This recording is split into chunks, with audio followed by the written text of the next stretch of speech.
Alors l'éthologie, c'est la science du comportement animal. Alors c'est basé sur l'observation des animaux dans leur milieu naturel, mais on peut aussi être amené à faire de l'expérimentation en milieu contrôlé, comme des parcs zoologiques par exemple. C'est essayer de comprendre pourquoi ils présentent certains comportements au moment où ils vont le produire par exemple, et aussi dans un but évolutif, en essayant de comparer différentes espèces.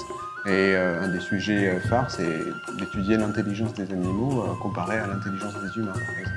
C'est vraiment au Japon qu'est née l'éthologie et la primatologie, puisque les macaques japonais sont la première espèce de singe à avoir été étudiée de manière systématique.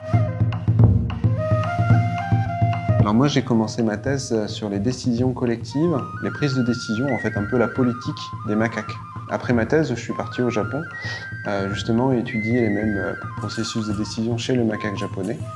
Et ça m'a amené à travailler sur la culture animale, donc c'est-à-dire comment les comportements se transmettent de génération en génération.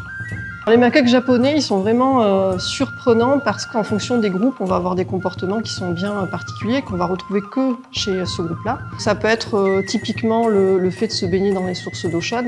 On a d'autres comportements qui est la manipulation de pierres, le fait de faire des boules de neige pour jouer. On a aussi le fait de faire du rodéo sur des cerfs. Donc on a plein comme ça de spécificités comportementales qu'on retrouve tout au long de l'archipel.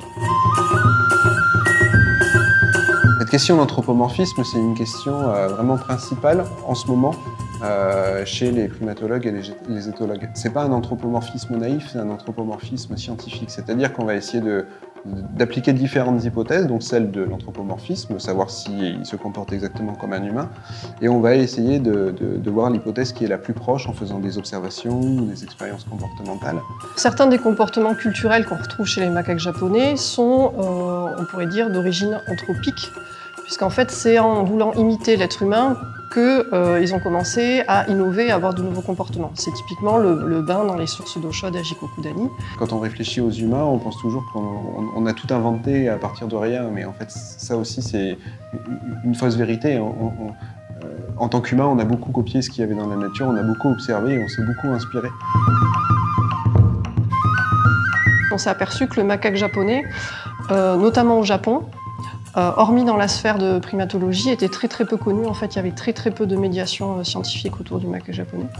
Donc il y avait quelques livres de belles photographies par des grands photographes animaliers au Japon, mais rien de plus en fait, rien sur les comportements, rien qui pouvait expliquer ce que les gens pouvaient observer assez facilement. Pour les gens, japonais ou non japonais, le macaque japonais, c'était celui qui se baigne dans les sources d'eau chaude. Sauf que ça, c'est qu'à un seul endroit au Japon. C'est assez réducteur. Et c'est un seul comportement culturel. Et on voulait montrer que justement, il y a plein d'autres macaques japonais ailleurs au Japon et qu'ils présentent d'autres comportements.